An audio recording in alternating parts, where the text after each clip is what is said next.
Hello, good evening, podcast fans. It's me, Chris, Someone Shots on Twitter. I am hosting a very special episode of Do You Expect Us to Talk? We are going to be doing a very special charity edition. How much are we going to be raising, Dave? It's a very large amount. It's the largest donation in charitable history, and in fact, I'm a bit embarrassed because there's so many zeros on this number that I don't actually know what the word for it is. What? It's definitely more than $1 trillion. It's a whole page of zeros with a 5 at the beginning. Yeah, well, actually, there's a 5 at the end, but never mind. I would just say we are very grateful for our amazing listener for donating. Yeah, there is something a little bit. I kind of don't want to say the amount just because I don't want to.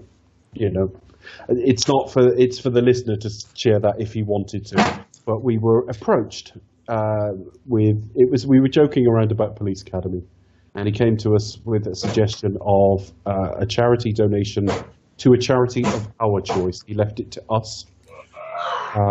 We chose cancer research, and that donation was made last week, and we've seen evidence. So here we are. We've got to fucking do it now. Thank you so much for making that donation. That's really kind of you. Thank you.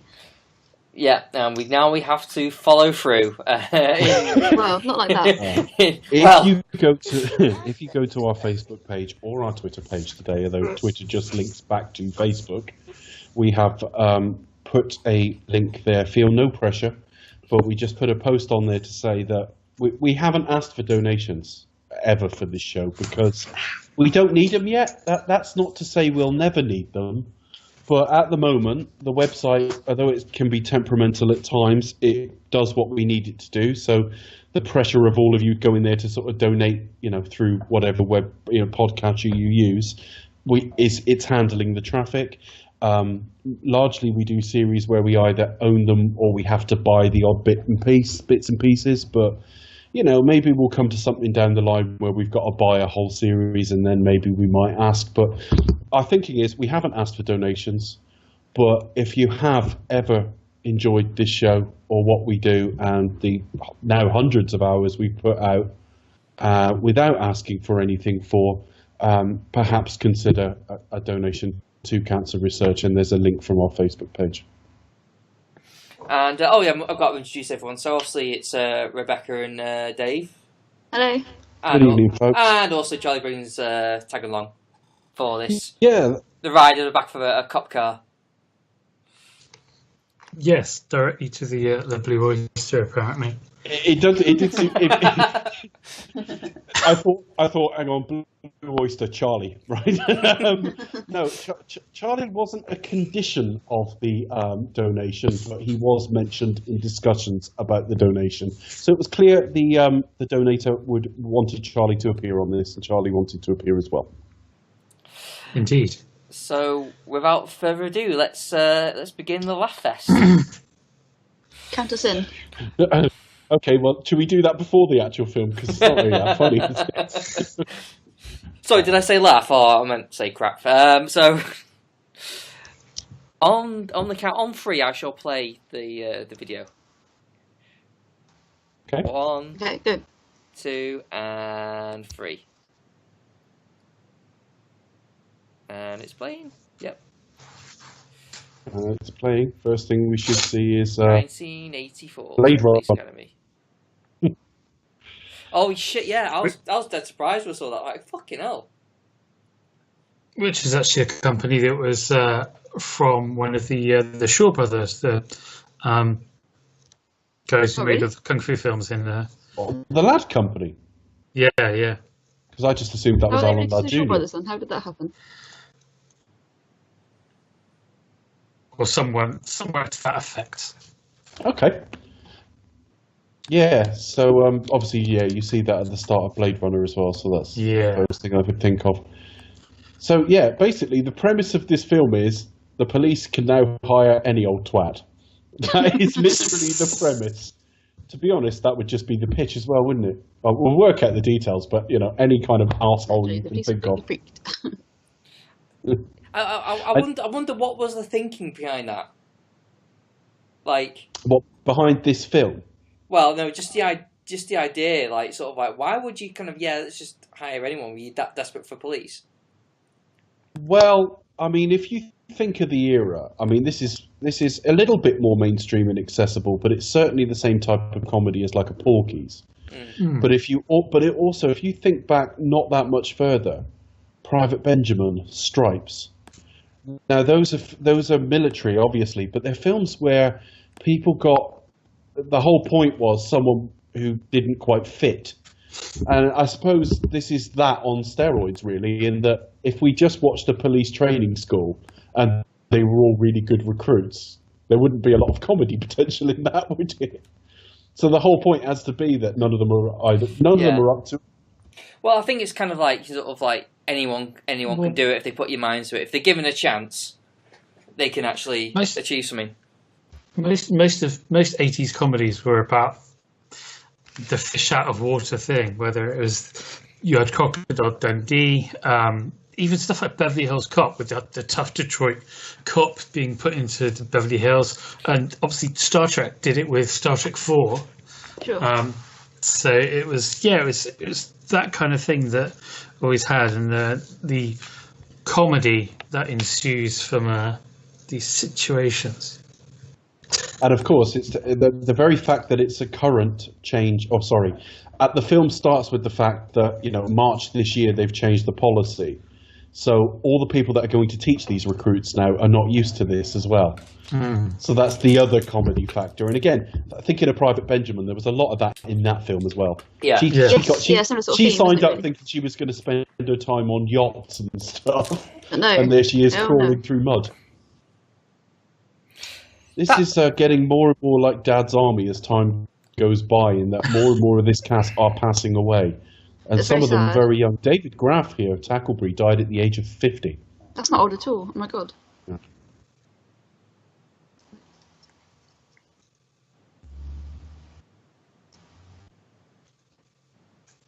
He's surely got to be like one of the series' like great comic characters.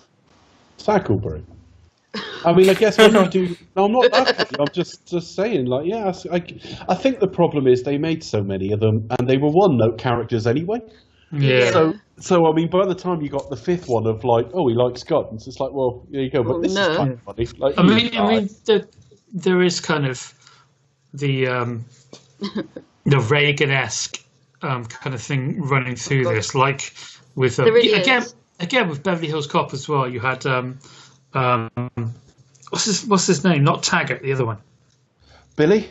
Oh. Yeah, Billy. Yeah, all the guns he had and the Rambo poster in his house. And things very, like very that. 80s. So it's all very much, and going off from Dirty Harry as well. It was certainly Very fetishized, yeah. Sure. Yeah, his character's always a little bit kind of like a bit of a weird one, because you don't look at him, you think he kind of was like the geek. He was like kind of like really like the kind nerd, of wasn't he? really kind of like really into like kind of really want to be like the official police, but at the same time he kind of really wanted to kick ass. It's really weird. Yeah. Steve Guttenberg, what happened to him? He did Raquel Welch's daughter in Cocoon or something, didn't he? That's the one that disappeared. Yeah. What was the last thing anyone saw Steve Guttenberg in? He was I think in it's one of the probably this. Sharknado. Right. Oh no, it was okay. Kind of says it Sharknado. all. Oh my god. I haven't seen any of those. Oh bloody hell. But, It was a question rather than a, well, he's done nothing. I was thinking, well, look, amongst the four of us, with Chris as like a action fan and like Charlie knowing quite a lot of like sort of niche horror and stuff like that, have any of you seen him turn up in other stuff? yeah, because he was in. Have you seen the boys from Brazil? I think so. Which I is can barely remember it. like all about Hold on.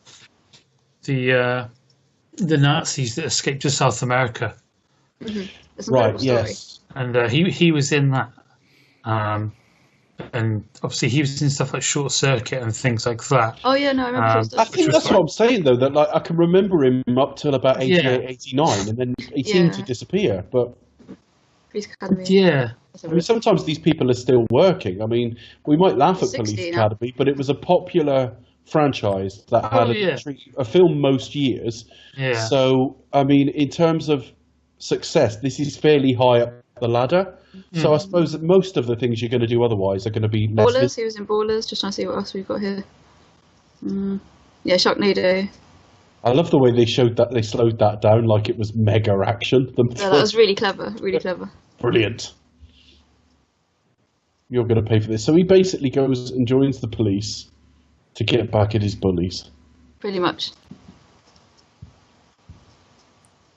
And he's been doing a lot of charity stuff, and He does, yeah. No, he keeps busy. And according to The Simpsons, it was all down to the Masons that made him a star. yeah, Stone the Masons. stonecutters. The I bet he stonecutters. hasn't made as much for charity as we are tonight.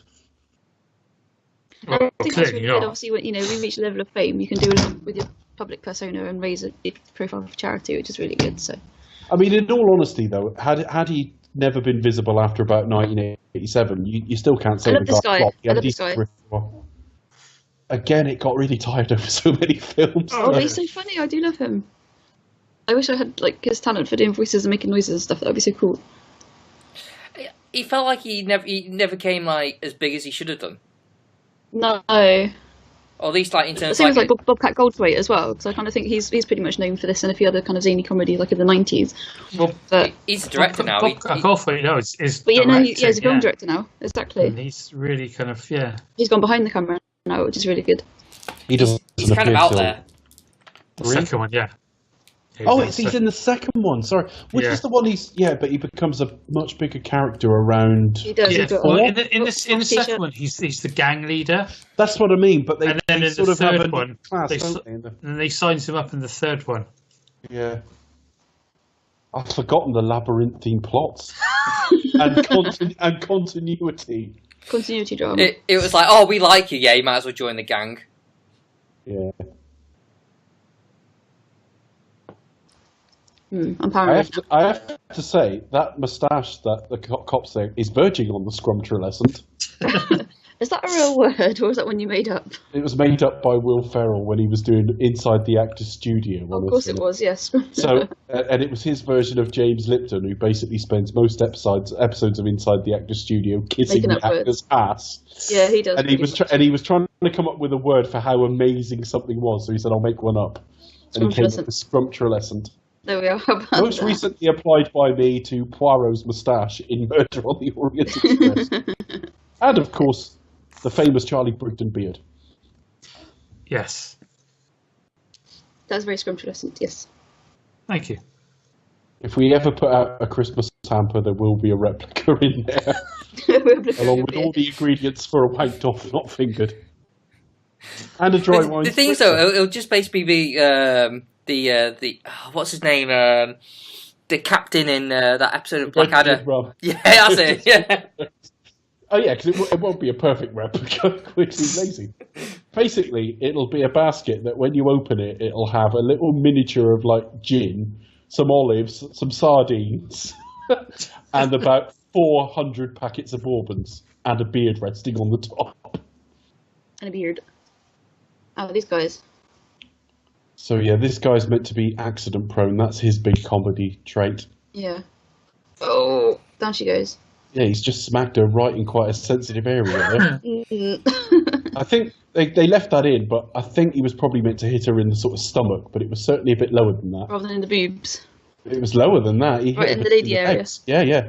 Oh, God. I mean, The lady garden. I mean, all these people. It's not a case of like they're just like underachievers or they're unlikely to become police officers. They're actually people that you think, no, you really shouldn't be a police officer. No, I know. It's like you got the gun crazed madman who's obsessed with like she wanted to shoot something. You shouldn't get him as Someone who's in and out of police cells, albeit low-level crime in Mahoney. yeah, got an attitude problem. You got a guy who's just crazy accidental prone. I don't think you should be giving him a gun. And not only that, he's living in suburbia in like a three-piece suit. He's like an accountant or something. He's given him a decent career for this. And then you got Kim Cattrall, who's just like he's like comes from a really wealthy family, and just like I just want to see the world, or sort of she gives some sort of said something like that, like I don't know, It's almost a bit of a fessage. She wants it's to. like she wants I'm a bit to hang bored out with a really. bit of rock. I'll tell you what, when that She guy's wife as was well. just jumping over the fences, then I did get a bit of. I wonder if that's where Hot Fuzz got it from. I think maybe that's where it came from. I think. Well, There's obviously in the Simpsons episode as well. the jumping over the fence thing was a thing from Shaun of the Dead, wasn't it? And they carried it through. It Yes. was. Yes, but they would have got it from somewhere else. Yeah. but the jumping over all of them in quick succession and all that was really ramped up in Hot Fuzz, wasn't it? Yeah. Yeah, it really was, definitely. Incidentally, I've just found out that his wife there was the girl who gets killed at the beginning of Dirty Harry. Really? Oh dear, is it? Yeah. Oh. I wouldn't have recognised her. Dirty Harry connection. I did recognise it from something. So. That's a good film. Yes. Dirty Harry. I've only seen the first one.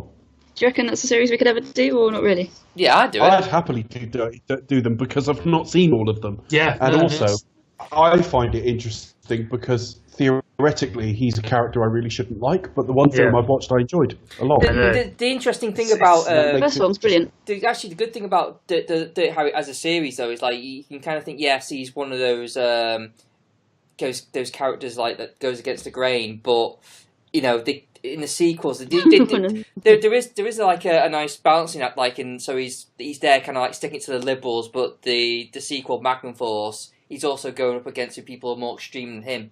So there's always like the counterbalance. There's always that There's like colour to it. Yeah, and I've it's not like had a arts chance culture, to really. see any of that yet. So yeah, I mean it won't be for a while because we've got so many to do. But yeah, I mean, I Dirty think Harry's Magnum Force definitely- is actually my favourite. I think of He has some good.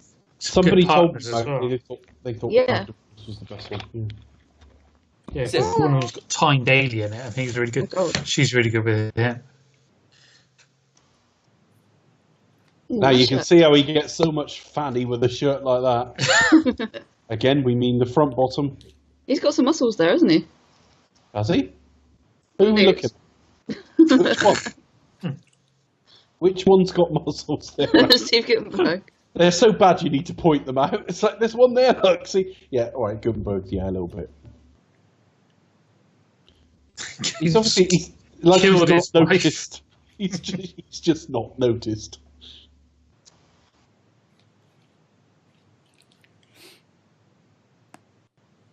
I have to say, even though he was a complete one-trick pony, I enjoyed Lassard in every one of these films. Yeah. Oh, I hilarious. haven't seen Utterly hilarious. Oscar, many I've seen many times. he's just a lovable character though. You just kind of You wish he was your uncle or granddad or something. Yeah, you Yeah. really do. he kind of plays the borderline of being absolutely clueless, but just kind of really lovable and kind of. Yeah. I love the fact that, like, in an era where there would be not the same level of inclusiveness on it, he's quite relaxed about the fact that he thinks Mahoney sucked his dick. He's still quite civil to him in an era where you think the done thing would be to give him a bit of a slap for that. Well, I think he's bellowed in his old age. He's quite fuck it. Maybe that's Why what not? it is. I was just great. Mind you, he hired a professional to do the job, so it might have been very good quality. So he's the central and also plot tension. he carried through the presentation like a true professional. Yeah, I'm willing to prove that I would do the same thing. If anyone wants to test me. Now, did you see the central tension in the plot there? They're not going to be fired. They're just going to be encouraged to quit by themselves because they need to be giving the right impression. Which also just seems like the dumbest thing as well. It's like, what, you can't fire us? It's contrived as fuck, isn't it?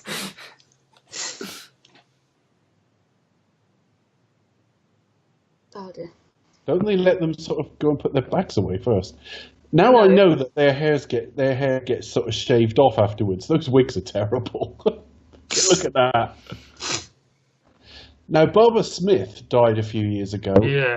And when they did the post-mortem on him, he had the dementia, the CTE, the version that's very well. He was an ex-professional football player.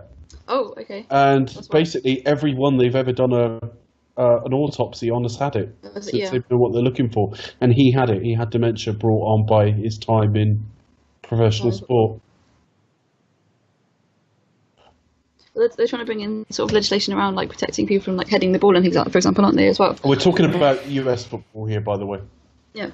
They don't head the ball much in that. No, not in American football. They But just- I was they just head each recently other's. there's a documentary about it. On for, the same UK point, Premier League players. in proper football, they are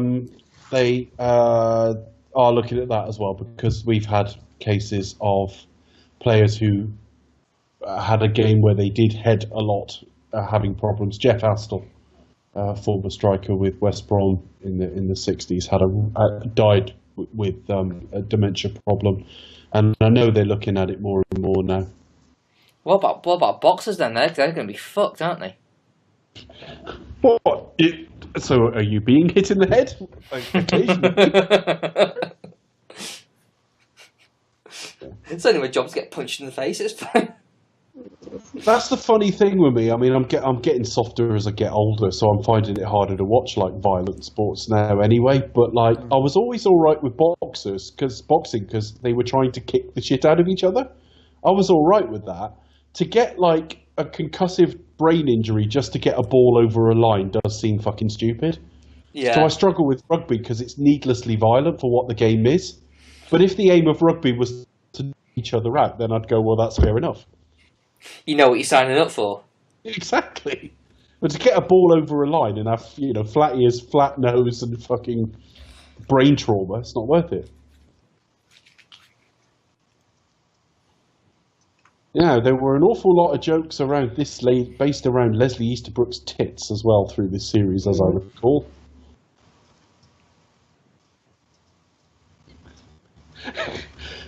It just, who writes this into the script? I'll tell you what, a dog will walk over and shag him now.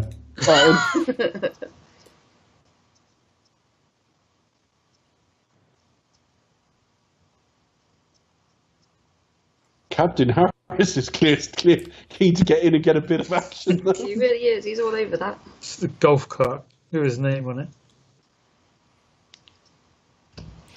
Oh, he's the guy who plays Captain Harris. Is he still around? He's still alive, I believe. Yeah, because he was like the villain in half of these comedies. Because he was in Mannequin, and he That was it, in Mannequin. That was it. Short Circuit as well He was in all the 80s classics. as the bad guy. G.W. As Bailey. the villain. He's Yeah. 73 now, Christ. which means during most of the filming of this, he was only about like 39 or something. Yeah, oh my God. That's disturbing. Younger than me there. It doesn't look. But yeah. That's what you both are now. It's all really one note, but I have to say the haircut joke is kind of funny. Yeah, it's pretty hilarious. They get buzz cuts and it turns out, no, that's all right. Just up off the edges. Oh. Oh yeah, that's the other guy. That is. I don't think that would work. I don't think the key to getting loads of women is putting on an Italian accent. No. Otherwise, we'd all be doing it. Can you imagine if Britain, right, all the men spoke with Italian accents, even in like Wales and stuff? That'd be weird. Bellissimo. Dear oh dear. I think we'll be a nation of cheesed off leavies. What, Parmesan cheese? Or mozzarella? Hard cheese. Hard cheese. You enjoyed that, didn't you, Chris? Oh yeah. If you had guests, you'd be high-fiving them. Man. Somebody eating some cheese now? Russell. Somebody's opening a packet of something. Back at Bourbon's, I hope. That's the official food. It's the official snack. Do you expect to talk? I've actually gone away from the official snack today for something special. These are Jammy Dodgers. Oh. But you've got additional freedoms, Charlie, because you're an associate presenter. This is true. Special guest So if we have bourbons, then a Jammy Dodge is the official food of Movie Drone. We've got to have bourbons because we're ambassadors for the podcast. But Charlie could like fucking parachute in eating like half a boar or something, and we can't say shit. Indeed. I don't think Movie Drone has an official biscuit, but if it did, it would probably be the Tunnocks caramel bars. Oh, thanks. Very good. Now, the thing that didn't ring Tunnocks through tea there, cakes. Charlie, was you made that sound like improvised banter, but quite a lot of thought seems to have gone into that. He was like, I'll pick Tunnocks bars. All those sleepless nights where he's thinking, do you expect us to talk, have an official biscuit? I don't fucking have one. What do we do? I better get on quick. I better pick. Oh, Tunnocks. Well, basically, it's just me saying, "Can I get some free stuff?" This is it, pretty much. The thing is, now Ken Niosa will have to buy some Tunnocks caramel bars, won't he now? I seem to be pretty good at it because a couple of weeks ago, John Lewis had sent a load of stuff to that guy, John Lewis, on Twitter. Oh, yeah. Because he always gets so much flack every year. Bombarded at Christmas. Yeah. So I quote tweeted a tweet about it, and I said I'm going to change my name to Mr. Richard Sounds. Oh, good idea. So you can get us free high pies and stuff like that. And Richard Sounds tweeted me and said they'd send me a mug, and they did. Well done. And I gave and they sent it to Mr. R Sounds because it confused the hell out of my wife. Who's R Sounds? What's that film that's just come out with on Twitter on Netflix? Our Souls at Night.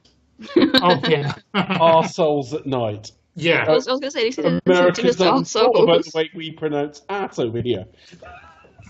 Our Souls. They can't pronounce it properly. With Robert Redford. Edward Snowden. but yeah, over the years I've got some pretty decent free stuff on Twitter. I mean, that James Bond box set is still the signed by Roger is still the Oh, that was immense. the peak. Yeah. Sign up at once and claim your free Roger Moore. Original box set signed. I joined the Free Nelson Mandela Society under quite the misapprehension. But I'll have to see if I can get a signed Police Academy box set. do you know what? Steve, if you're listening. It's a sign of the times that when he walked in to talk to those two like guys who'd shaved their heads and were stood around just in their smalls, and he grinned leeringly and shut the door, I got such a Kevin Spacey vibe off it. That's ruined things now. Do you know what I mean? Because I know I'm being humorous, but I genuinely did. There was something about his body language and the way he's looking. I just couldn't help but think of him. It's very creepy. Oh no! Hey kid. Oh, do it. Sorry. I feel really bad because I bought like Baby Driver like when all the kind of news came out, and I was like, oh, I was looking forward to watching this film, but now I'm not You so still sure. can. Doesn't No, I change can, the yeah. work. Yeah, I mean, But obviously his career's over. X-Men's going to be a bit more uncomfortable now. But yes, Oh, yeah. unfortunately. Well, I mean that's coming. That is coming. Yeah. Bryan Singer. You know. He's been dodging that for years, and he's just disappeared off that Freddie Mercury film, and it's Yeah, due to health issues. So yeah.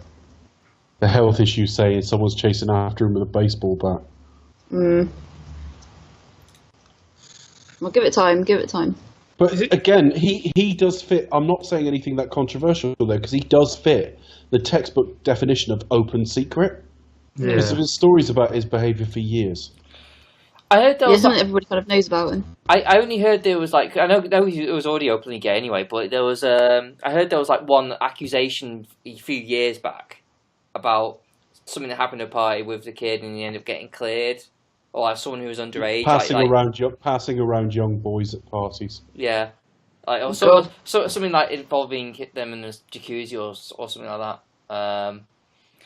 But that's all I heard. I heard it was like cleared, I think, and then that was it. So there are people out there who are quite reticent to work with him. It does fit the definition of open secret. But there you go. Do you think it's worse when it's a director rather than an actor? it's all context dependent, isn't it? If it's happening on the set, then yes, arguably, because of the amount of clout they carry. You know, the people get Brett Ratner, you know, and all that sort of thing. But I don't know. I mean, what can you can't really. It's very difficult to defend anyone in this scenario. But yeah, directors carry a certain degree of power, obviously. Yeah. But there you go. Enough of that. But I mean, if you once loved a film, it's, as far as I'm concerned, it's all right to always love a film. Frankly, The Usual Suspects doesn't become a pile of shit because he did it. No, because of Kevin. No, I think that film's a if you enjoyed Baby Driver a few weeks ago, then enjoy it now. What is it? No, I still enjoy it. I mean, in some respects, even X-Men or Usual Suspects, still brilliant films. When it comes to Kevin Spacey, it's almost self-selecting now in that, like, because it's now out there, he's not really going to get any work. You're not going to have to make that moral decision. The only decision you've got to make is, does it affect anything retrospectively? Well, I watched 5 seasons of House of Cards and enjoyed them. I don't see that makes any difference. I'm glad he's not going to be any more of it. Yeah, I mean, you can say this guy was a really good actor. He was also a prick. You know, there are like there are two things can be true. You can appreciate the talent, but also, you know, decredit and, you know, what's the word I'm saying? Kind of, you know, when you sort of say, no, I do not support that. That kind of, I don't know. I know what you mean. Yeah, politicians say all the time, but it's so much easier with Brett Ratner because he was a fucking wanker anyway and really talentless. It's so much easier. I mean, can we just make a rule now that it's only people whose work's really bad that behaves like this? Yeah. Sure. Anyway, I don't think that's going to happen, though. So anyway, sorry, Charlie, what? Do you think Kim Cattrall has the best career out of everyone here, at least consistently? Probably, yeah. I would say so, yes. Although I'm struggling to place her in anything between about 88 and 98. Star Trek. Of course. Oh, yeah. But yeah, okay. Yeah. But I mean, the only other thing I could think of her in, apart from the sort of stuff we know her from in the 80s, was she did a film called Masquerade. Yeah. Which I've got very fond memories of. And then, obviously Star Trek. And then I can't think of anything until, like, Sex and the City, although there must be. Big Trouble in Little China.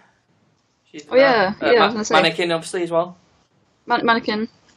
Oh. Yeah, but again, there's the kind of 80s stuff, but...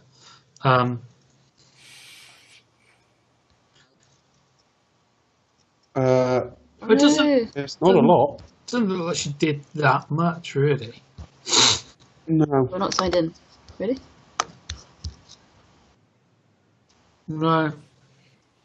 Only like 4 or 5 films between that and the... Yeah. Did a few voices and stuff, but yeah. A bit more voiceovers. Television and things like that. Above Suspicion, I remember that, because that had... Liam Neeson? No, that was Under Suspicion. Oh. Yeah, they both had different takes in where you position yourself relative to suspicion. Under Suspicion was about 1991, and that was Liam Neeson, and it's really good. It's got Maggie O'Neill in it, and it's got Laura Sancho-Como in it, I think. Okay. And that's really good, Under Suspicion. Although there's a more famous Under Suspicion with, I think, Gene Hackman made years later. But I remember that one. He plays a photographer in it who, it's that scam of back then, if you wanted to divorce, because it's set in like the 50s or something.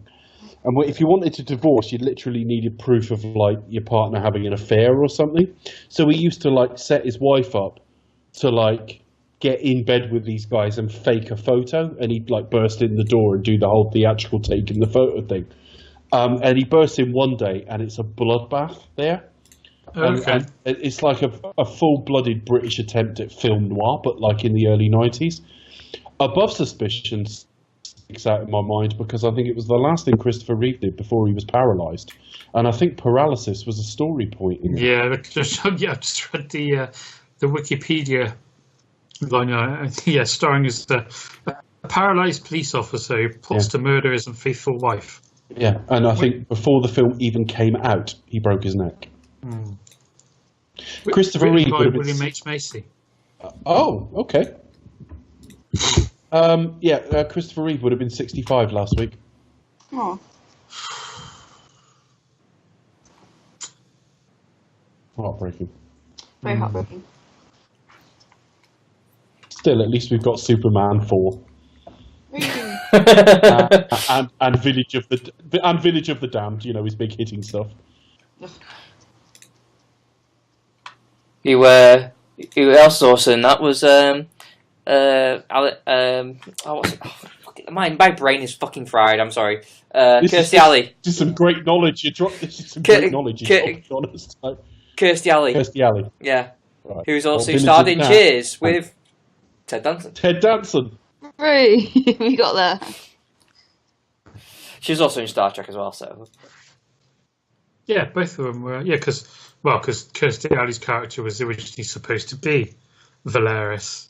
It was supposed to be Savick. That was supposed to be Savick, yeah. Yeah.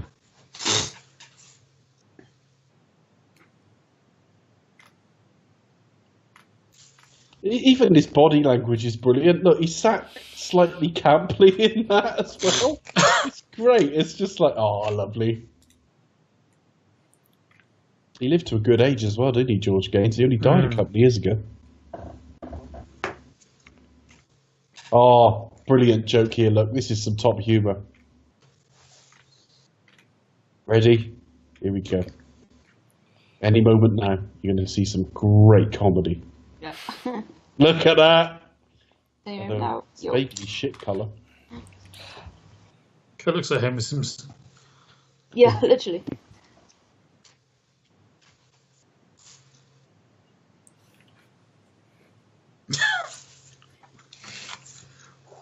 George Gaines must have had such a lovely time on set, because if he's anything like this in real life, I don't mean this sort of doddery, but I just mean that sort of like avuncular. Everyone would have loved him, so he would have been treated really well. He doesn't have to remember a vast number of lines, and he just can sort of stroll around and be like a bit oblivious. Great job. Yeah, just walk around looking a bit confused, but just happy to be there. Yeah.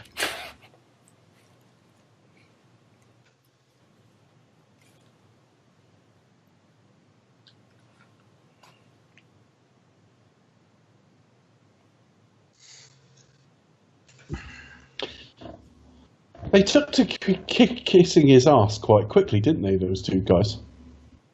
They were quite easy to get on board. Yeah. Well, obviously I think Harris just figured out, who was more kind of kin to... compliant. Yeah.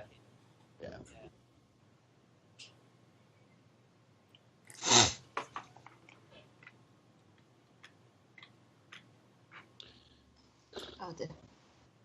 Again, current climate, you'd struggle with this. Although, I'm not convinced that's a woman at this stage. No? No, it's not the best disguise I've ever seen. Does look a bit mannish. But it's more the fact that you can see the rolled up tissue paper through Cutting edge special effects. What are all stops on this film? Somebody being really accident prone with lime ammunition. There's some top comedy again in modern America.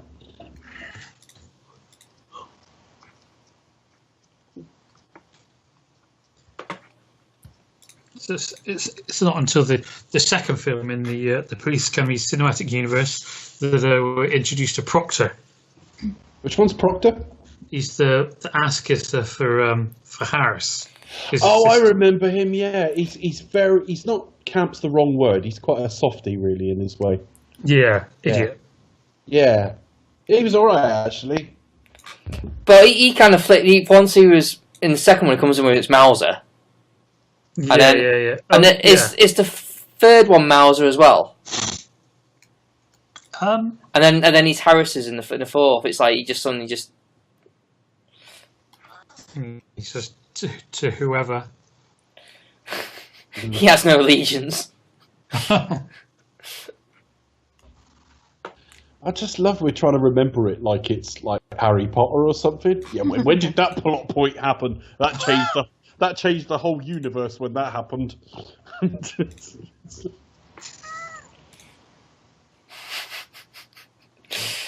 Harry Potter. What a way to train. That's probably some series it would ever do. I'm quite happy to do Harry Potter.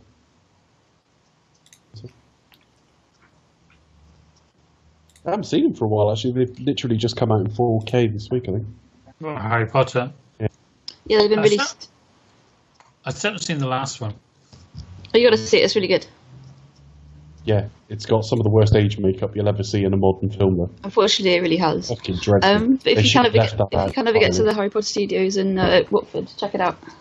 Why? They're making another one. 5 every day for. Wow, Oh my goodness, what's going on there?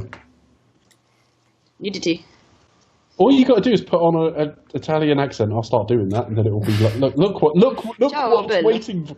Look what's waiting for us. We do that. It's quite dedicated as well because he keeps it for the lads as well, just to kind of.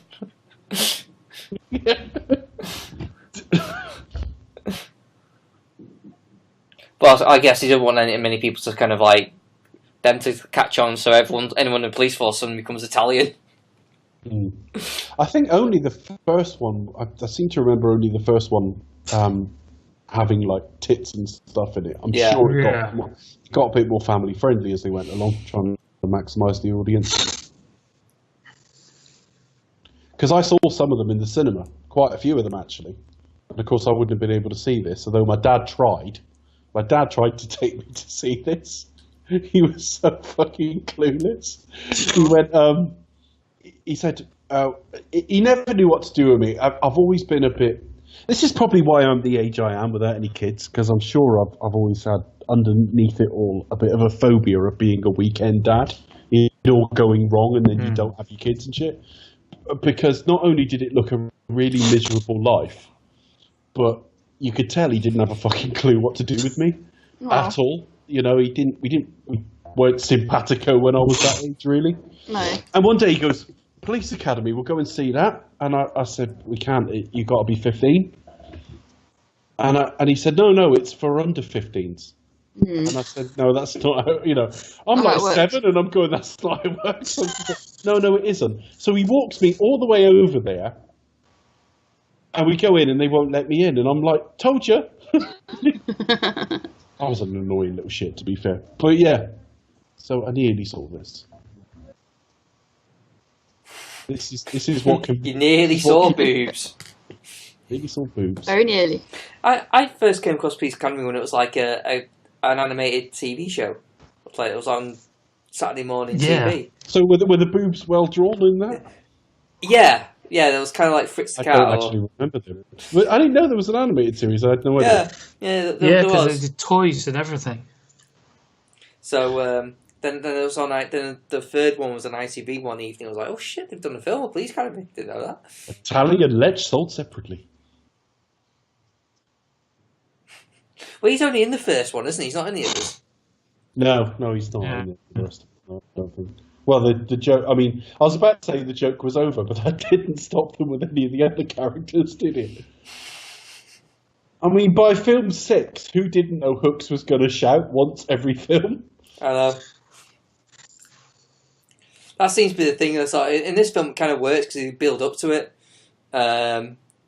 But in the others, she's always like the one. He talks like this all the time, and then she just shouts. And then everyone gets dead scared, and that's kind of her superpower, isn't it? The fact that she just shouts surprisingly. Yeah, that's it. Oh, don't move, dirtbag.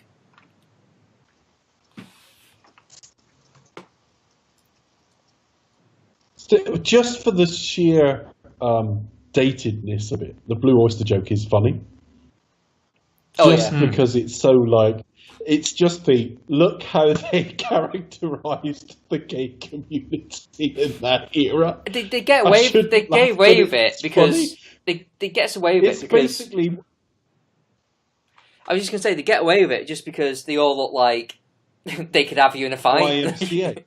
Well, no, yeah, it's that as well, but They also all look like YMCA. It's all like leathers and stuff. It's just funny. but also like they're But they like had- they're all like intimidated by them. It's like they're not. They feel like unmacho. They feel like they're actually more masculine than they are. Yeah.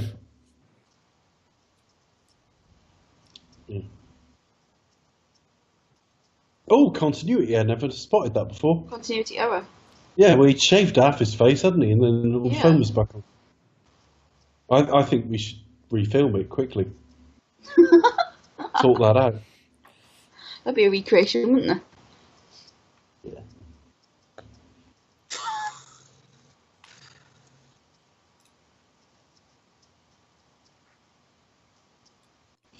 Yeah. Now, if I'd never seen this film, and to be fair, I haven't seen it prepping for this, so I can't remember, but on the normal run of 80s films, if they're due to go on leave now, there'll be a scene on a beach with a barbecue and them all getting their tops off. Playing saxophone. Is there one of those in this film? We'll soon find out. There was an awful lot of that in those films. Yeah, you had to wait for number 5 for that. Yeah, people immediately would go to the beach and get topless. Yeah, that's where they hilariously wrote "dork" on him in That was because that was Proctor, Something. wasn't it? Sun Creek. Ah! This is just bullying. The thing is, it's just so blatant. It's just like, why are the people? Why is there nudity here? It's just like, I know.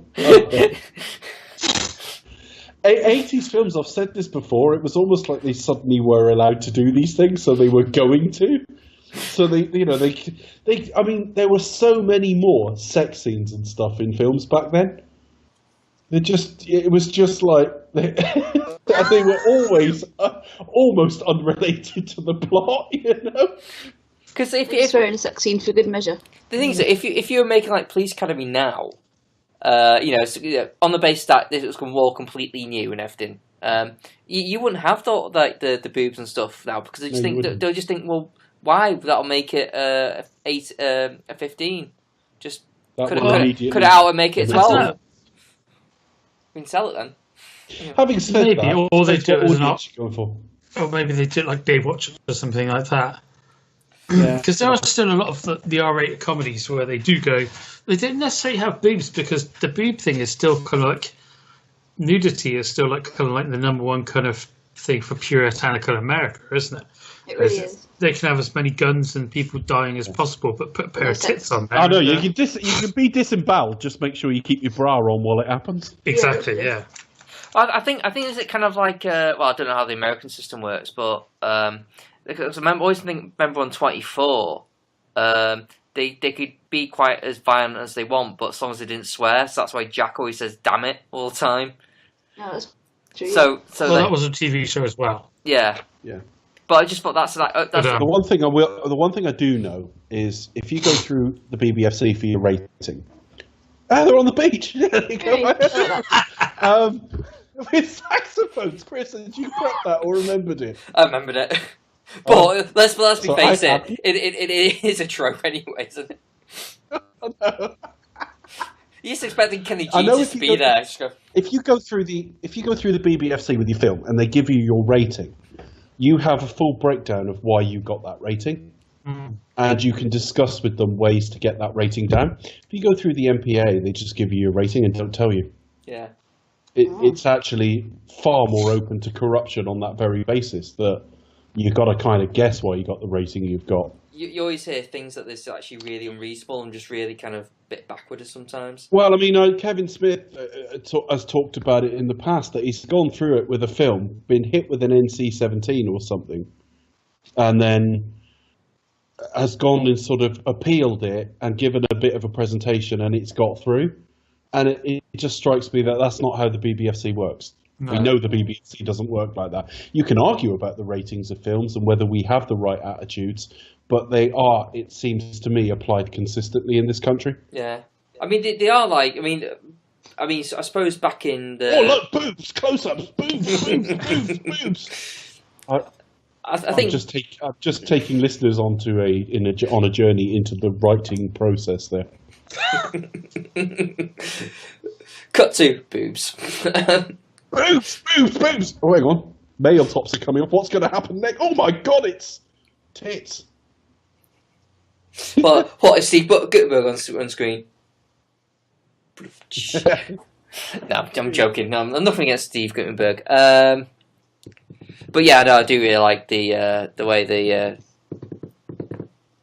BFC are the BBFC. That's it. Chris has hit the Lost his train. I think he really You know has. what I said? I thought a Tony Farino singing Dancing Lady. Where that woman like clearly got topless in front of him and he completely lost the lyrics. That was brilliant, Chris. You lost your train of thought entirely because there were tits on screen. Timed it just right. No, I'm summarising for the trailer.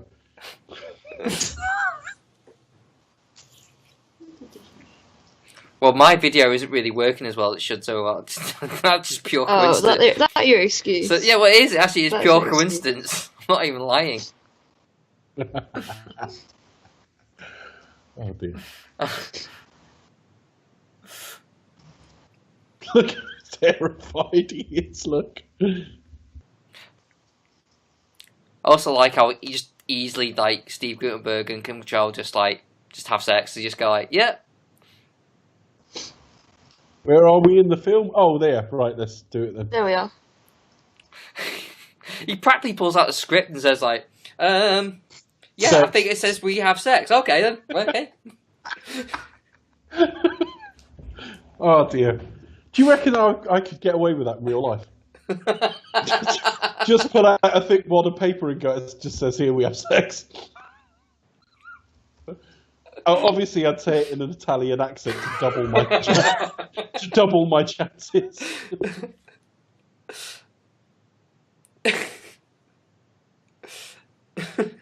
Look, they remind me of that Harry Enfield sketch where they wake up. Have you taken something you shouldn't have? They didn't do anything. They just went to a gay club. It's not a problem. Obviously, it's the era. Oh, was that the dad? No, I was thinking of the Scousers when they went to that London, Oh, okay. and he ends up in what he thinks is a good old working man's club, and he's going on about how he likes a man to be hard. And then when they meet up with him, he wakes up in bed with him and all the rest of it. And then when they meet up with him later, he looks stunned, and they say to him, "Have you taken something you shouldn't have?" Oh, get a tissue quickly. Why are you finding this a bit erotic, Becca? That, and I have a very heavy cold.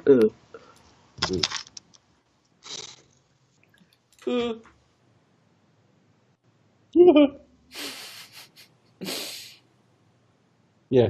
Thing is, with the type of glasses they're wearing now, it's just kind of, I can't help but think of Bono. Have they all got glaucoma or something?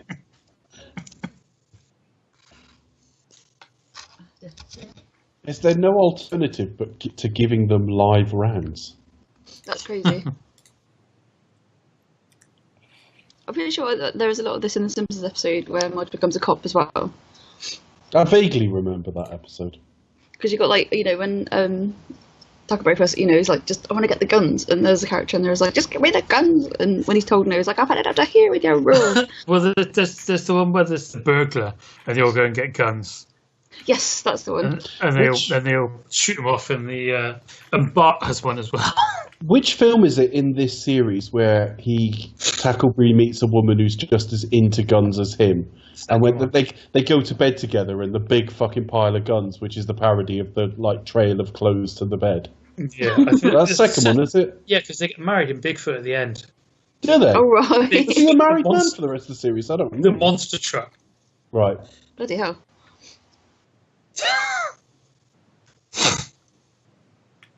Yeah, because you've got her parents, her brother and her dad are always beating each other up. Yeah.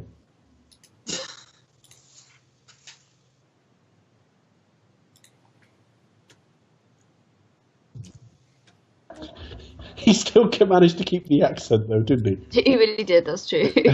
He's so stunned,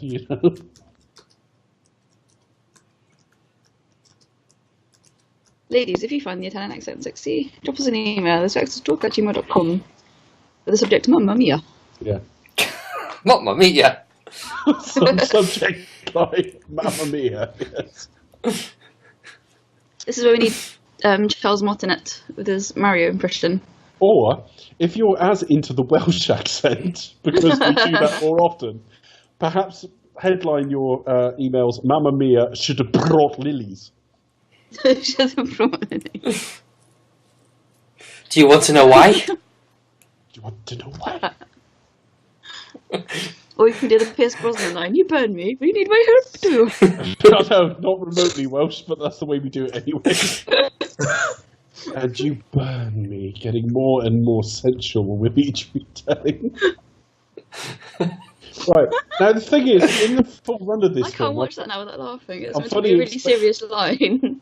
I'm fully expecting him to sit on one of their faces now, just because that's what the other one did.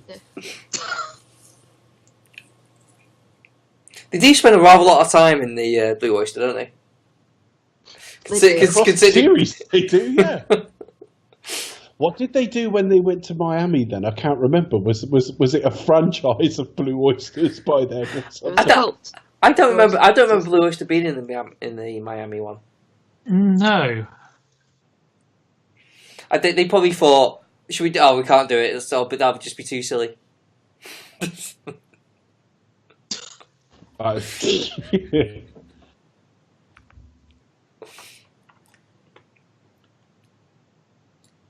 There doesn't seem to be. Now, I can understand that their policy, for the sake of the film, is that they're not going to fire any of these.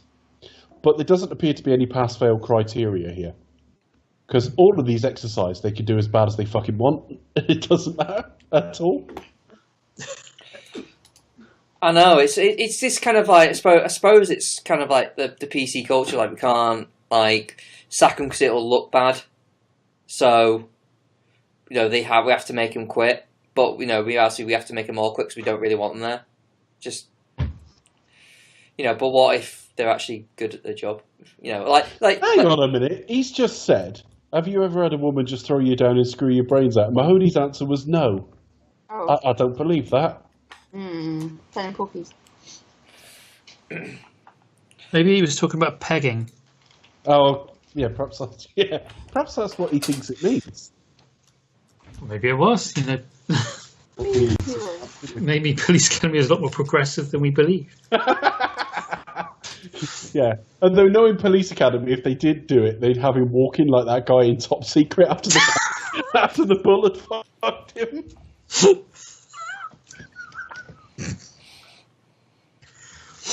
Check out Top Secret if you haven't seen it, folks. It's Val Kilmer in a Naked Gun style film, set like a pop star's first trip behind the Iron Curtain, and he gets caught up in some espionage. And at one point, it's got the best cow disguise you'll ever see. They go undercover dressed as a cow, and on external shots, it's a real cow painted in splotches and wearing Wellington boots. Brilliant.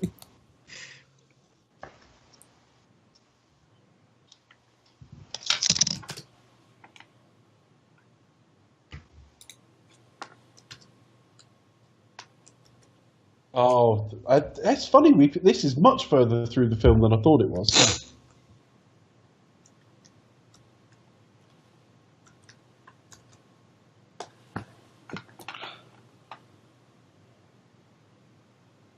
I love the sneaking her in. Like it's like, well, get her to wear something else.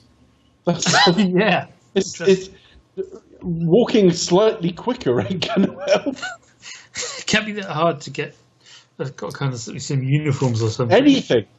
Well, yeah. Couldn't be more obviously a just as a cow. In Wellington boots. Only thing is a bull spots it. You're in trouble.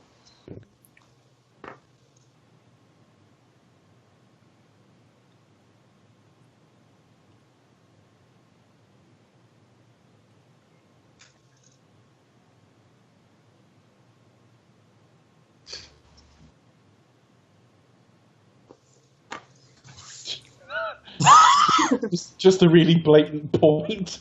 I've never done that with someone pointing someone out, 4 feet away, and you just go, look! There he is. This looks a bit dodgy, doesn't it?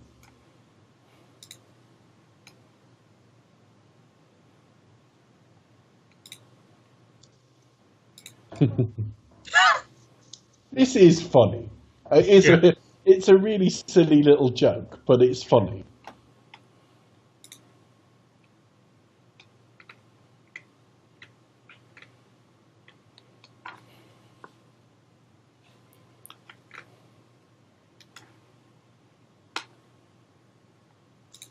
I don't actually know what his goal is here, because he doesn't want to be fired now, because he wants Kim Cattrall.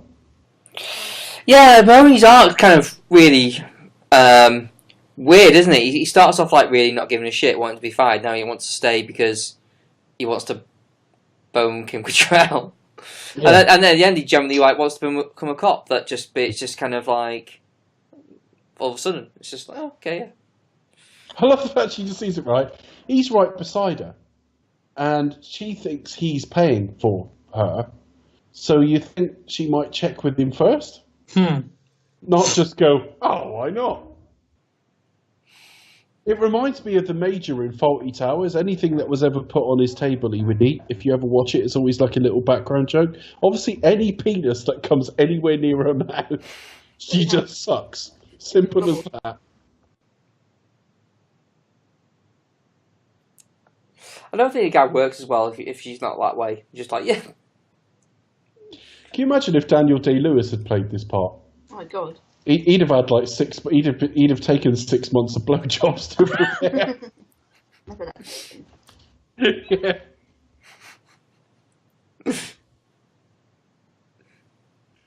He'd gone on a course of like how to do a speech while having August blow him. Yeah. So, yeah, for the 6 months before, we were all wondering why Daniel Day-Lewis is giving speeches at the UN and stuff, and looking a bit distracted. And then the film comes out, and we go, oh yeah, I got it.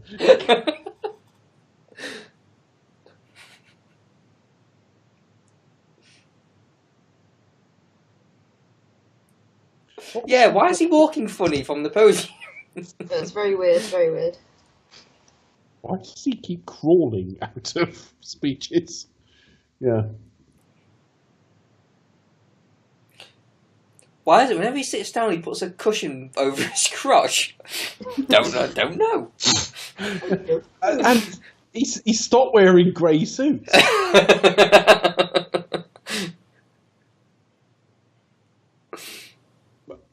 See, I mean, if it was that good, he's just had a pro do this, right? And then Mahoney pops out.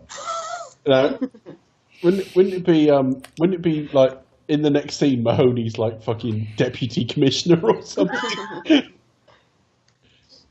He should be rewarded.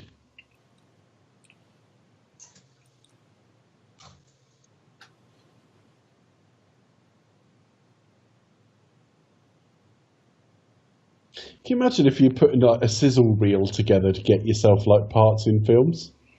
That would be on George Keynes, and here I am getting a blowjob.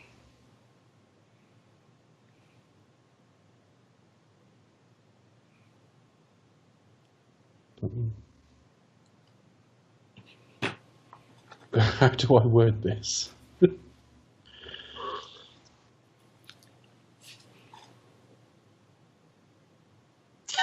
Thing is, I'm way too honest. At this point, I think I'd have probably gone, he sucked my dick.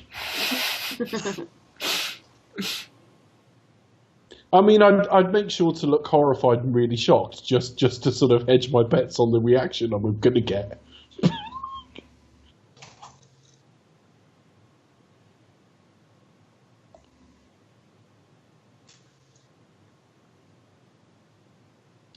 I don't know. The one thing I don't know is how big a hit this was. I'm going to look it up, actually. I think it made like 160 million. Oh, right. On a budget of what? It's about 4.5. Very much. Wouldn't have been very much at all. I think I said it elsewhere, but I think the reason for the success is the music. I think it's quite very memorable, isn't it? Oh, definitely. Let's have a look. Police Academy was made off a budget of 4.5 and made 146 million. Oh, is it Well, that's big. That's pretty big for its era. A View to a Kill the following year only made in the 150s. Oh. Mind you, Roger Moore wasn't as youthful as George Gaines by that point. No. He hadn't started learning to make noises with his mouth yet. No. No podium blowjobs in that film either. No. That said, I would love to see Roger Moore in these films. Roger Moore would have been a brilliant Well, just watch the Cannonball Run. Oh, I love him in that film. The only time he drove an Aston Martin, actually. Drove the DB5 in that. Have you both seen it, guys? No, I don't think I have. See, he's called Seymour Goldfarb in it. Seymour Goldfarb. And he's this guy who thinks he's a famous actor called Roger Moore. Right? So he's playing somebody pretending to be Roger Moore. Yeah. Right? But we don't even know if in universe whether Roger Moore really exists or it's just this fantasy in his head. I don't think there's a real Roger Moore out there and he's mimicking him. He just thinks he's some actor called Roger Moore. And he takes part in the Cannonball Run, and every time you see him, he's got a different woman with him. And he's telling these tall tales about his life, and they're just nonsense. And silly little things like it was at least 140 degrees in the shade. Not that there was much shade. But his car does have an ejector seat. It does have an ejector seat in it. But in the wrong seat. He's really funny in it. And of course, there's a bit of sort of self-parody in it as well, because he's called on to do action at certain points, and of course he can't fucking fight at all. Does he meet his mum at one point? Very early in the film, we're introduced to him in a sequence where she sat at like a table outside, like on a patio or something like that. And she's like making fun of him with his stupid movie star pretensions. It's really good. The Cannonball Run is funny. Yeah. I do like it. Who's it got? It's got a hell of a cast in it as well. It's got Burt Reynolds, Dom DeLuise, Dan, Farrah Fawcett, Sammy Davis Jr., Dean Martin, Jackie Lamb. Yeah, Jackie Lamb. Adrienne Barbeau's in it as one of the. Is it Marcy? Oh my god. Yeah, one of the pretty ladies in it. Basically, in the Lamborghini. Yeah, they basically drive. There's the same joke in the second film with different women, but they go around driving at whatever speed they like, but they're in like tight-fitting sort of bodysuits with a zip up the front. So if they're pulled over by the police or anything, they just kind of pull that zip down a bit. Jamie Farr's in it. And Jackie Chan. Jackie Chan. Of course, yeah. Isn't Richard Kiel in one of them? Jackie Chan's in it as one. Jackie Chan. Yeah, Richard Keel's in the second one. Yeah. It's really funny. But it's one of those you feel a bit guilty about finding it funny, but it is funny. Yeah. Yeah, Jamie Farr's in it as like a Arab sheik. And I just hearing about Roger Moore, like just being like kind of like telling random stories, just that, sign me up. Yeah. No, go find it. The first Cannonball Run film. The second one's not as funny. Yeah. But also Dom DeLuise's character. What's the character called? Captain. No. What's his everyday character called? Oh, I don't know, because he's JJ is the. JJ is Reynolds. Victor. That's it. He's basically got some kind of multiple personality disorder, but a bit like some people who have these kind of disorders in real life. I mean, they can access like almost like superhuman strength because something happens to their like adrenal gland, and it's the same with him. He's got an superhero alter ego called Captain Chaos, right? And it just, every now and again, but this Captain Chaos character is just basically a mask with a little sort of cape hanging off it. And he talks a bit deeper, and he announces himself with "dun dun dun." It's really funny. Jack Elam's great in it. Jack Elam is like a complete fucking nut in it. It's so funny. He plays a doctor who keeps like treating himself with injections and stuff. Mm.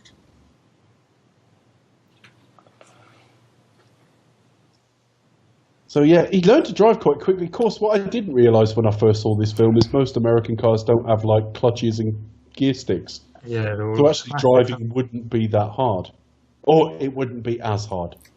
You couldn't get even to this level of you couldn't just pick it up here.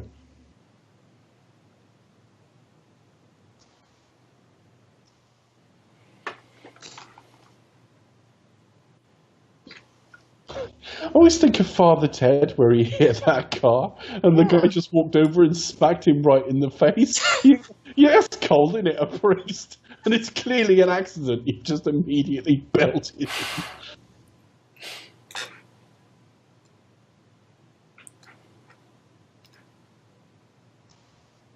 Yeah, he's picked that up quite well, hasn't he?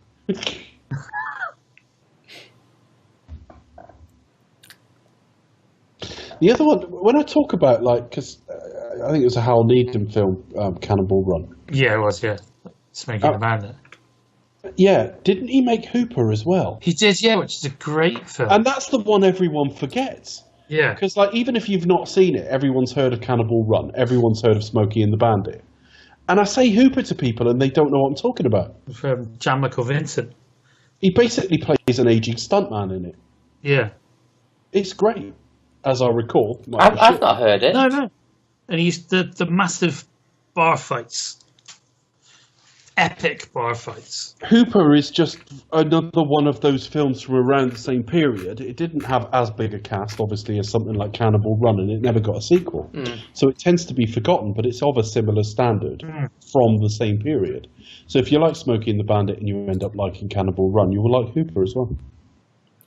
But he basically plays quite a ravaged stuntman by this point, in that, like, he's got quite a lot of damage on his body.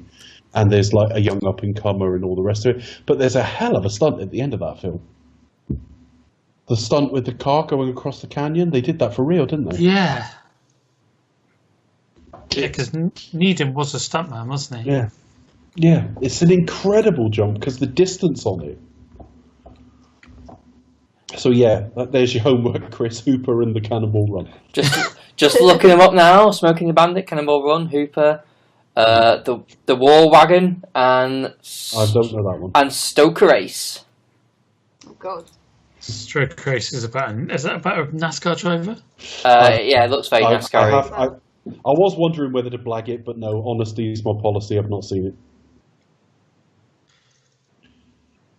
Yeah, it's apparently not very good. Yeah.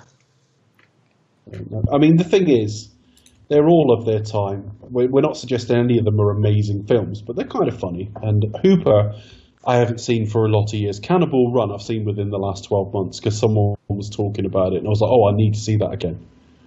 But the Captain Chaos character's funny. And Bubba Smith's also in that as well. Stoker Race. What? Bubba Smith. Oh, right. Okay, yeah. And he was in the Blue Thunder television series as well. I remember the film and then the TV series coming along, yeah. With Dana Carvey. Yeah, but you wrote 4,000 words on Airwolf recently. Well, the Airwolf I was so tempted to go and write something on, something on sort of Blue Thunder, just so we could be like Marvel and DC or something. People could choose which universe they wanted to follow. Well, Charlie's Airwolf universe. I actually prefer Blue Thunder, but the film anyway. The television series was I don't really remember it, if I'm honest. I know they were similar, sort of, hyper souped up helicopter. Yeah, well, the film was much more of a kind of paranoid kind of. I mean, originally it kind of started as kind of like a real kind of paranoid thriller, and it kind of turned into like a government conspiracy kind of film, and it's still really effective. And Roy Scheider gives a really good performance. Yeah. Probably vaguely relevant today as well, to be honest with you. But the TV series was just it was just kind of Airwolf type, formulaic every week kind of. Every week the same, yeah. Yeah. I actually do have Cannibal Run on my computer. All right. Ooh. And Cannibal Run 2. I'll have to do commentary over that. I would happily do a Hal Needham series. Why not? Why not? But it will take a huge charitable donation. Obviously, the charitable donation was so big tonight that we'll have cured cancer. So, pick another disease you want rid of, make an enormous donation, and we'll talk about Cannibal Run. Yeah, because Hal Needham as well basically invented the blooper credits. Oh, yeah. When you see, of course, I didn't think of that, Charlie. You're absolutely right. When you go watch something like Toy Story 2, which is in and of itself about 18 years old now, but you've got those like bloopers at the end, and that's from Hal Needham, isn't it? Yeah. And they're funny, and of course, they must have had such fun filming those. Oh, absolutely. You can see it. I don't think you can kind of fake that too much. Yeah, because Jackie Chan used them in his films Yeah. as a homage to being in the Cannibal Run. Yeah. Yeah, Jackie Chan in the films driving some like fucking high performance Mitsubishi or something. Yeah. And he crashes it trying to watch some porn. and then in the second one he's teamed up with Richard Keel. That's right. I know the first one better, but yeah, you're right. The second one he is. Cannibal Run 2's also got a very, very good cast. Yeah. But it's not all the same people. I mean, it's the same leads. It's still them trying to win the Cannibal Run. 'Cause it's a cross-country race, and it's $1 million to the winner, something like that. Yeah. You got a lot of the same people, but the women are different. It's Marilu Henner, I recall. And you've got Shirley MacLaine as a nun or something? Yeah. Playing a nun. Daisy Duke's in it. Yeah, because she's one of the Lamborghini girls. That's right. Bizarrely, they have the same names. Telly Savalas is in it. Frank Sinatra. Oh god, everybody's in it. Tony Danza. Oh god, yeah. Michael V. Gazzo, the guy, he was in Godfather Part 2. Ricardo Montalban's in it. Oh god, everybody's in it. Jim Neighbours, who died last week. With his ripped chest. Abe Vigoda. Blimey. Who isn't in it? I'm not in it. Sorry to let you all down there, folks. Dave Bond isn't in it. Cheech Marine is in it, uncredited. Oh really? Bloody hell. What Chong? I don't know. It's worth having a look, I guess, because they would have been making those films around then. But no, I can't see Tommy Chong on there. No. But yeah, they're both funny, but the first one is better.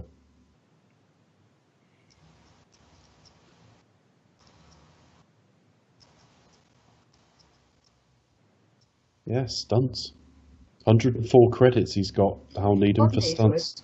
Blimey.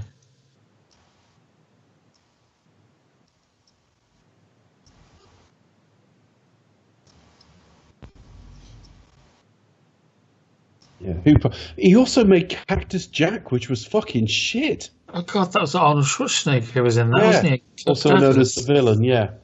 That's one of the worst films I've ever seen. Oh, I've heard of Cactus Jack. Yeah, that might be good. Yeah, that's it, yeah. It was an attempt to do like a live action kind of Roadrunner type conceit. It was awful.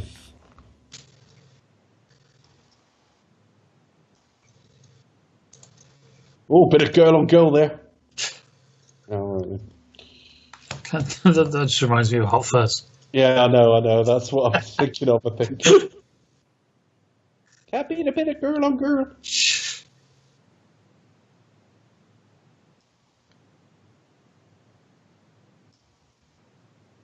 Oh my goodness. Basically, this is the plot of Top Gun. Yeah. Oh, what ways? Like, it's essentially suddenly at the end there's a real situation. Yeah. And Star Trek 2009. That's what. Oh gosh. That's what I kind of like that about his things. He kind of realizes that, oh well, actually, I feel like I'm betraying the guys. I kind of feel like I ought to be there, regardless whether I'm a job or not. So. Oh yeah. Oh, it's not really a problem here. Pissed me off in Top Gun, but I don't like that film very much anymore. Don't like Top Gun? I think Top Gun's awful. It's a terrible film. You don't like Ridley Scott, then, do you? That's Tony Scott. Oh yeah, sorry, yes, Tony Scott. Sorry. I'm not a big Tony Scott fan, no. But no, I didn't like Top Gun at all. Is there a Tony Scott film you like? All right, let me have a look. There's got to be one, surely. Beverly Hills Cop 2? I seem to recall quite liking the Hunger. Crimson Tide? Crimson Tide's pretty good. I did that for a podcast a couple of years ago, actually. Oh. So I'd not seen it before that. I'd not got around to it. Let's just see him as a director. Because most of his stuff is shit. And he finished off on a weak one as well. He finished off on Unstoppable, which was really nothing. Oh, no, I really enjoyed Unstoppable. Oh, of course you did, Chris. Crimson Tide's pretty good. More than pretty good. Crimson Tide's very good. And I kind of like The Hunger in a sort of fairly camp early 80s way. And that's it. That's it. I don't like anything else on that list.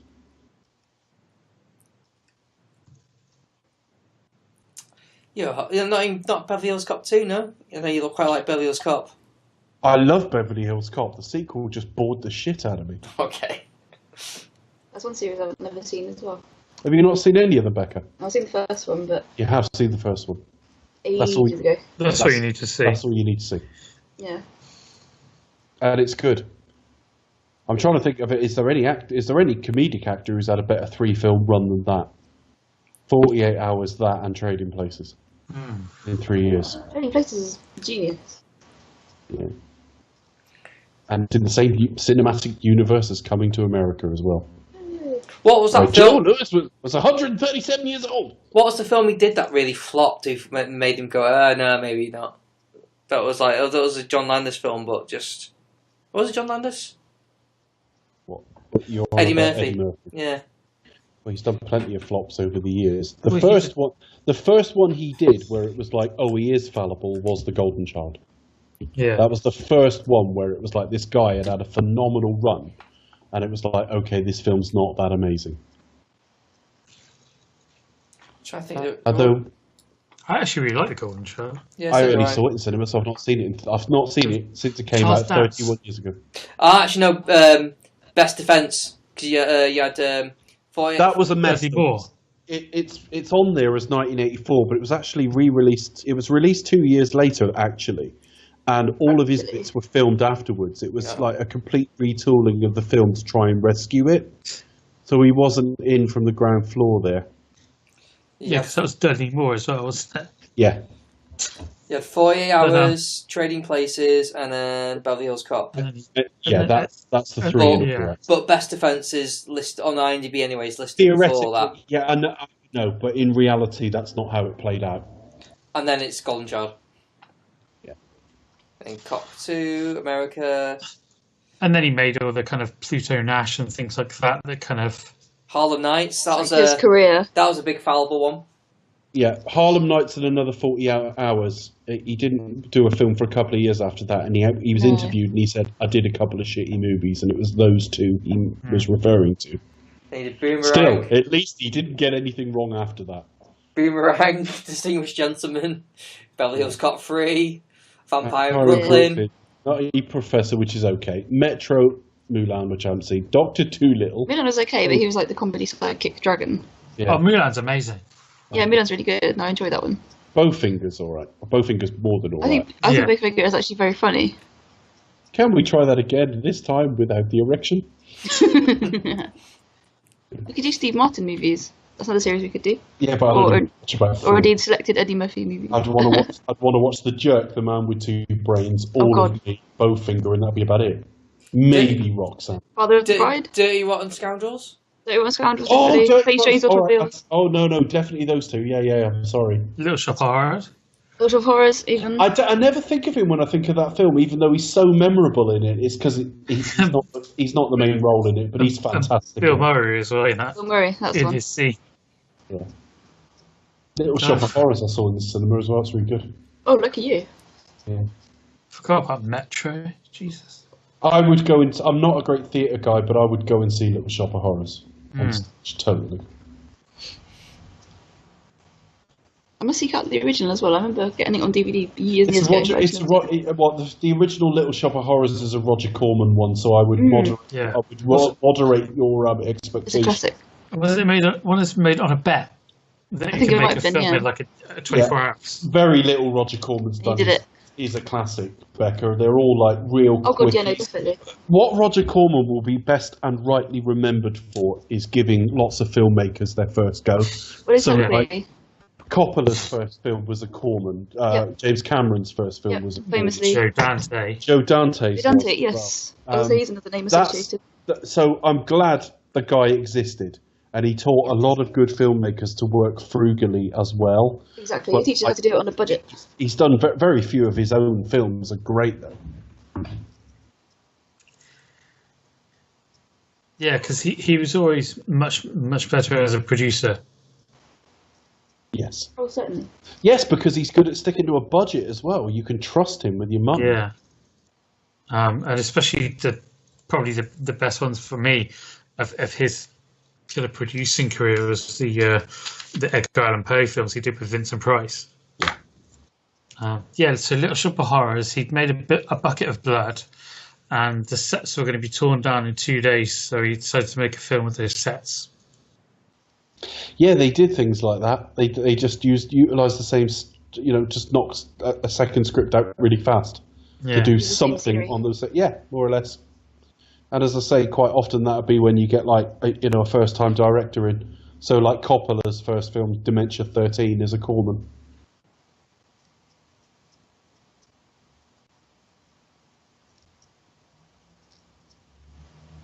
I just love the fact that they're just trying to give this stakes for the end of the film, and it's like, do any of us really care? It was all like for these one-note jokes, which were some of them were quite amusing, but it's like action. I don't care.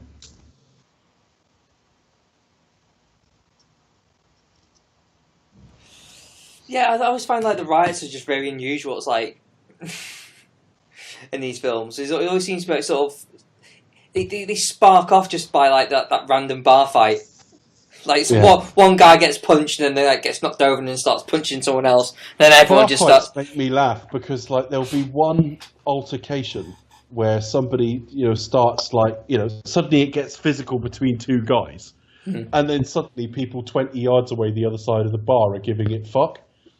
Like it's just completely synchronized. It's almost as if everyone's just waiting to have a fight, just waiting for an excuse. I know. It's like, good, there's a fight now. Just grab the player's purse, just punch him. No one ever goes, "Why are we fighting then?" Oh no, they were. I thought we'd give it.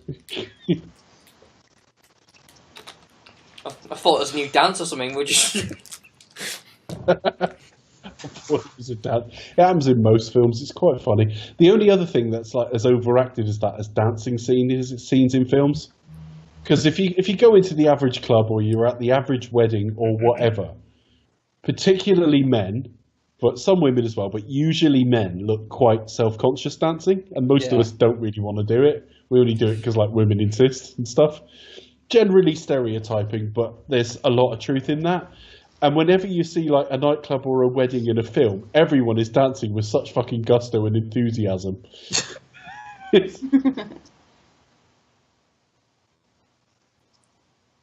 What strikes me is how everyone can hear everyone perfectly at normal speaking volume in a club. Yeah, it's not like what. The only film that's ever really like fronted that up was Trainspotting. Yeah, that's true. Didn't you have subtitles as well? A big giveaway where they kind of film it and obviously had the sound on afterwards, and it's just like. That was another thing in the sort of early to mid 80s as well. There always seemed to be sort of a very sort of Latin-y, swarthy kind of handsome man. I'm thinking of Romano in T.J. Hooker as well. Club. Oh, yes. It's quite. Lots of sacks predating Lethal Weapon here. It really is. This film's really got a lot to answer for. I've not seen Lethal Weapon for a very long time. I'm looking forward to doing that at some point. That's one box set I bought in readiness, and we've never got around to doing it. So. We'll do it. We will do it. Oh no, we'll do it soon. I don't know how soon it'll be because we got some very long series in the way. But yeah, we'll do it. We'll be doing it soon. It's only 4 films, so we may even take a little cruise through that in between something. Because I am absolutely determined that we at least start Planet of the Apes before 2018 is out. Because it's 50 years old next year. No, we'll do it at some point during the anniversary year. Yeah, that's what no, it's going to be quite late in the year, but when you look at everything else we've got to get through, we're up against it. We could just shuffle it up the schedule. Or we just do the first one and then carry on with whatever else we do. Just kind of bump a few things down further down the schedule. So no, we're going to put the... That hits 50 years old next year, Planet. Yes.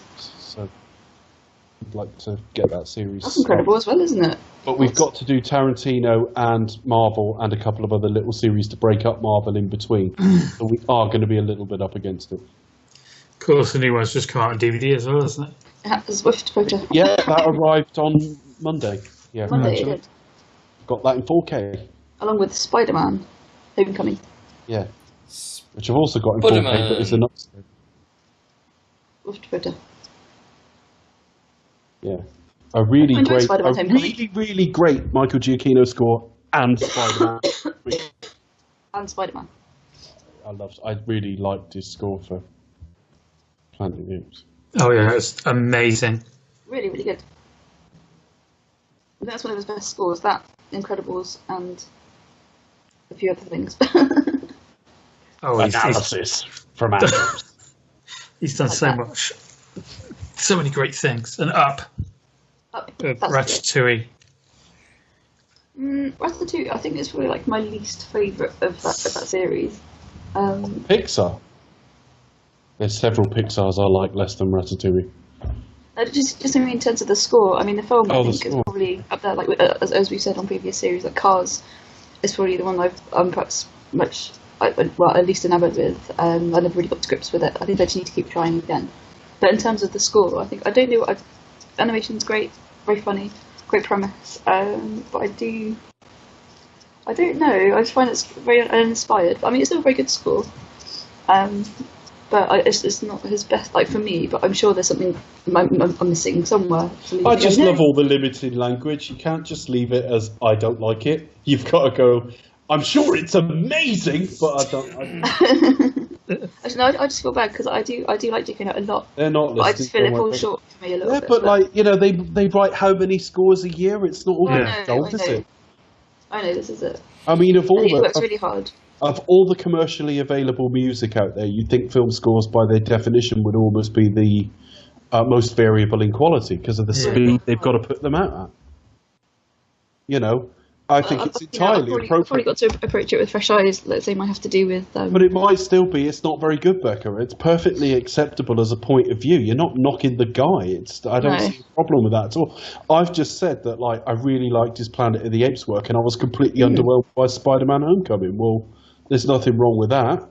He did one, at least, very, very good score this year. Sure. I liked his work on Star Trek. Yes, Star Trek, fantastic.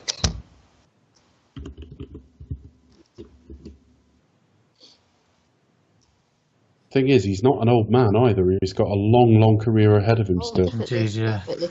Just turned 50. Yeah. So exciting. And considering John Wick. Did I see that Ridley Scott turned 80 recently? Yes. I couldn't believe that.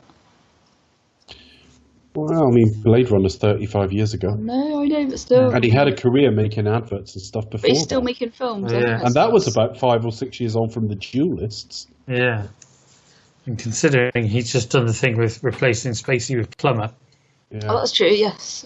And dare I say, actually, that works a lot better. You know, if you take It really does. any of the context out of it, you think actually that works a lot better. That's better casting. That's Plumber was his first choice. Yeah.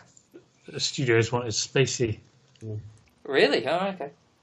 Isn't he going to be gutted next week where it's like Christopher Plummer touched me up? Comes out, and it's, for fuck's sake, I can't catch a break. Really? Now you said that, Dave, that's going to happen now, isn't it? Kerry Mahoney. I don't think I'd ever really twigged his first name.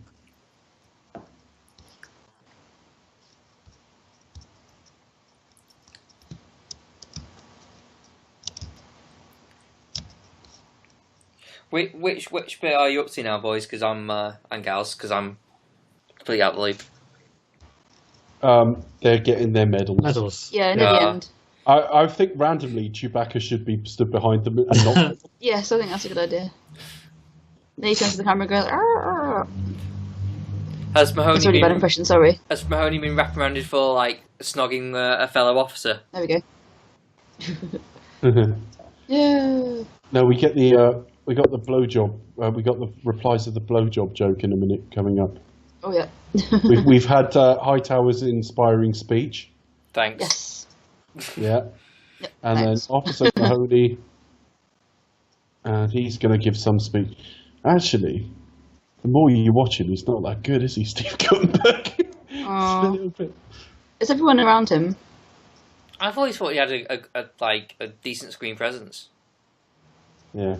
He's got a decent screen presence, but he was required to act then, and it didn't go too well. Didn't quite go.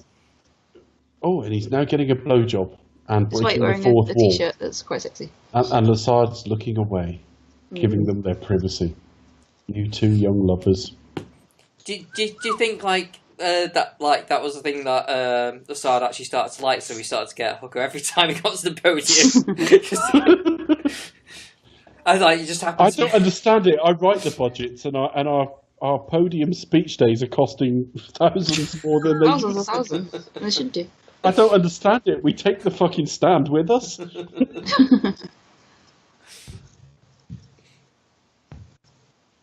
you go. The way the final scene of the film is, I do expect it to flash up. You have been watching. Yeah, it's a little bit Dad's Army, isn't it? Yeah. Well, they salute to the camera. Yeah, literally. He looks so cheesy there, Steve Guttenberg. It's very cheesy. Cheesy grin. George Gaines is one of those people you just wish would live forever, don't you? Yeah. You really want him to go on and on. It's no tragedy. He was like 95. That's a really good age. That's a really good age, yeah. It's not, sadly he's died. It's not even that. He lived to a really great age, but he's just one of those you wish to live forever. You wish he'd gone on a little bit longer. Yeah. And they should have made more of these. How many were there? Like 7? 8. Seven. 8. Oh, fucking hell. Oh, 7. There were 7. Yeah, you're right. Sorry. But the 7th was like 5 years after the 6th. It came out like an afterthought.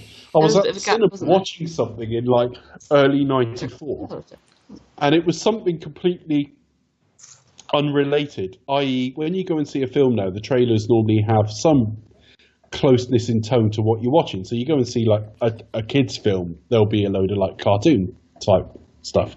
I'm pretty sure I was watching like Schindler's List or something. And an advert for Mission to Moscow came up. So yeah, there were 7 of these. And I remember at the time enjoying them all perfectly fine until the 6th one. 24, oh my god. The 6th one, we used to have this like sponsored event at school, and it was a 24-hour thing. You just stay up for 24 hours. It only would appeal to you if you're a kid, you know. But I remember coming home after one of these events. I'd been awake for 24 hours. Oh, Christ. And I got home on the bus. It didn't really bother me. I don't really sleep now, to be fair. But I got home and I couldn't sleep because you get overtired and your kind of brain won't switch off. You gotta get past sleeping, don't you? Yeah, so I had to look at like the paper or teletext or whatever it would have been back then, Teletext back in and the saw day. that like Police Academy was on in the cinema. So I thought I'll go and see that. So I went into town and sat and watched City Under Siege, which is the 6th one, and I came home and I'd forgotten my keys. So I thought, well, I'll have to sit and wait, and of course, then tiredness caught up with me. So I fell asleep face down on my front lawn. Oh, oh poor Dave. My mum got home and like woke me up, and I'd been laying there in beautiful sunshine in like June or July or whatever it was, face down Oh, on bless you. public road asleep. Oh, Yeah. quite a difficult upbringing for you. Yeah, I know. I suffered from my. Mm. Apparently, Police Academy 6 was directed by a guy called Peter Boners. Right. That was funnier than anything in the film.